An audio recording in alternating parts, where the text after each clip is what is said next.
Hello everyone, welcome back to Wait.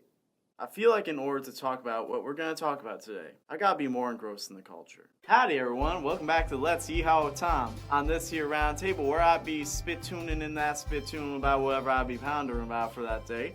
And this might be highly offensive, but you know what, that's fine. I'm gonna be like this for the whole time. Alright, actually I gotta make sure y'all know who I am, just so y'all know. So today we're going to talk about Big City Greens, a Disney XD show about a family from the country who moves into the big city and brings the country with them. It's not a groundbreaking concept. I feel like it's been done before, but I feel like it's never been done quite like this, where it's like they straight up bring like the country with them, like their house and everything. It's like they got a farm, they got farm animals in the middle of the city. It kind of feels like they made a whole show about Stinky from Hey Arnold. Now my initial thoughts on the show, like when I first started watching this, it feels like the concept, like the big X factor is the whole bringing the country into the city aspect of it. It feels like that's what's supposed to set this show apart from like all the other shows currently on television that are doing really good, like they're really good shows, you know what I mean? This is what's supposed to make the show unique. It's supposed to be out there, it's supposed to make you intrigued. But the thing is like, I live in Metro Detroit, like I live a couple miles out of Detroit proper, and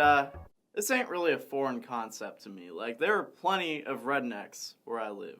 Like, you would think, like, oh, you know, you're in one of the biggest cities in the U.S., you wouldn't expect there to be rednecks, but guess what? There are plenty of rednecks. In fact, there are plenty of people who I went to high school with. I'll go on Facebook, and they'll be like, I'm a country boy, I'm a country girl, I'd ride my tractor down the street and yeehaw, and I'm like, bro, y'all realize where we live, right? Like, I go outside, and there's just, like, strip malls and buildings and apartment buildings, houses, just as far as the eye can see.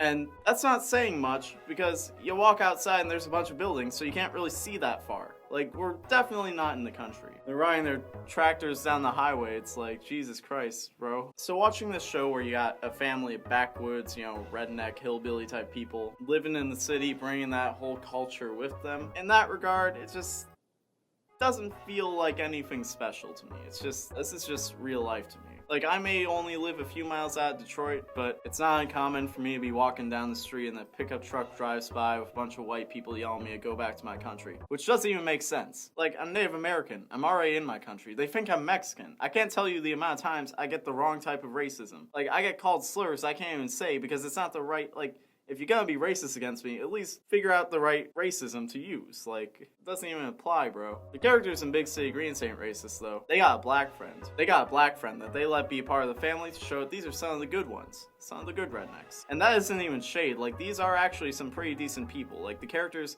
are actually pretty likable. But the question still stands. What value does Big City Greens offer in this Goliath era of cartoons? And to that, I will say that this is shaped up to be one of the most consistent one-off cartoons out there today. And what this means is that if you compare this to like Steven Universe or Star vs. the Forces of Evil or The Dragon Prince or DuckTales or countless other shows, maybe there are some things where you're gonna be like, well, it just completely falls flat in certain categories. But that's fine. When you go out to get pizza and you get the bread with the pizza, you ain't expecting the bread to satisfy the same cravings that the pizza's satisfying. Like, you want both. You want to have both, but they're different. They aren't the same.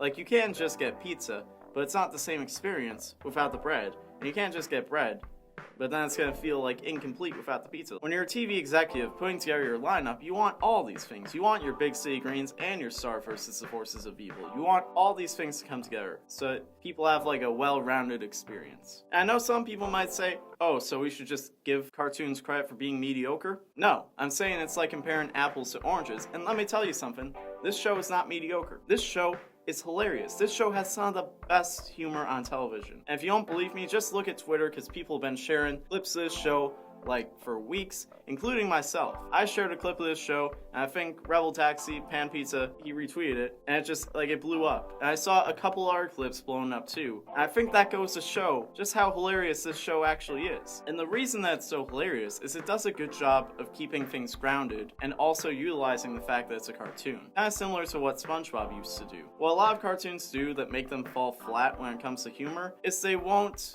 keep a sense of reality in addition to the fact that they're just going crazy because it's a cartoon. You can do anything. That's the beauty of animation. Is you are not held back by anything. You can do whatever you want. But if you don't establish a certain status quo or a certain reality, then it's really hard to make that funny. They managed to do this with Big City Greens. You always have characters acknowledging, yo, that crazy thing that they did and nothing was stopping them from doing it because it's animation and they can do anything they want. That's not normal. And the characters acknowledge, like, yo, even for this universe, all this weird stuff happening, that's abnormal to me. That's out of the ordinary. And that makes it so much more impactful. It makes it feel like it means something when weird stuff does happen. And because it means more, it's more ridiculous and it's funnier. And on top of this, most of the characters in the show are pretty likable. In fact, the main character, Cricket, is the least likable of the entire cast. And even then, he's not even that bad. He's just kind of annoying. Like, everyone else has some sort of redeeming quality, something that really makes them likable. But Cricket can just be kind of frustrating, and I understand why, because he's supposed to be the character that's learning all the lessons. He's the character where, you know, a lot of the episodes do have a moral lesson at the end, and they range from self-acceptance to appreciating the little things in life,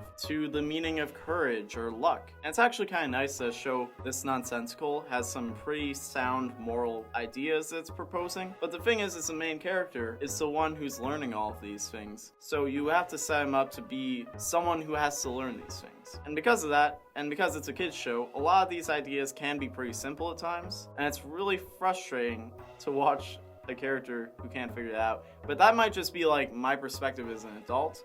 I know when I was a kid and there were characters like this, I still found it frustrating, but that could just be my perspective. That could be just me. And I've heard some other people be like, man, I can't stand Cricket. Cricket is my least favorite part of the show.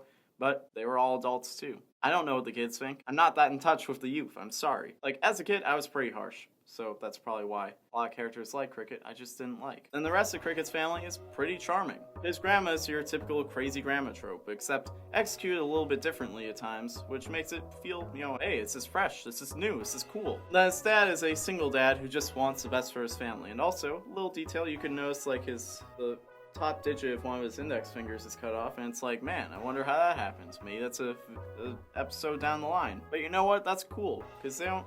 That's a small detail, and they never like draw attention to it too much. Like, it's just a thing that exists, and it's like, you know, I'm sure that there are plenty of people who maybe cut off the tip of their finger in shop class, and they're like, yo, that guy looks like me. You know, he's just living his life. You know, so that's cool. Then Tilly is like the weird little sister. She's like a good source of comedy throughout the show. Then you have Remy, who is a cowardly friend who comes out of his shell because of Cricket's crazy antics. The world of this show is contained to the big city, and once in a while they go to the rural areas outside of the city. And the city is meant to be like kind of like a stereotypical city. I don't know that's necessarily like Hey Arnold, or it's like, oh, we took from Seattle, Chicago, New York, and just like put it all together and like made it into its own little melting pot. I'm not sure like what cities were meant to be included. It feels a lot like Atlanta though, and that's coming from someone who's been to Atlanta a couple times. But like, going back to my point earlier where I was like, yo, this is like reality for me. Atlanta has plenty of people from the country. They have plenty of rednecks walking around Atlanta mixed in with the city folk. In fact, the first time I heard a southern accent in real life was in a Chick-fil-A in downtown Atlanta, and it was like jarring for me. I don't know why. Like, I have friends from the South who are online, and I've like talked to them over Discord, but for whatever reason, hearing a real life southern accent just out in the wild was so weird to me. Like, I was just sitting there eating my chicken, and I hear a lady being like,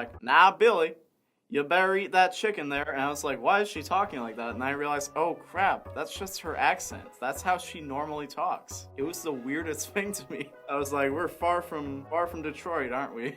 Anyways, Big City Greens is a really funny, really entertaining show, and it teaches kids some good lessons now and then. If you're looking for something to just sit back and enjoy, or you're flipping through channels and you see this is on, I suggest you give it a shot. Just see what it has to offer. There's only like a little bit of continuity sprinkled in the whole show so far, so it's really not that hard to jump in and watch. But with that being said, that's all I gotta say, so have a good day. Bars, roll the outro. Thank you for watching Let's Talk with Tom on the Roundtable, but Tom isn't just on the Roundtable. I have my own self-titled personal channel. I have a Twitter, I have an Instagram, I have Snapchat, I have all that good stuff. In fact, I even have a Tumblr. So, if you're interested in any of that, check that out, and I'll see you next time. Goodbye!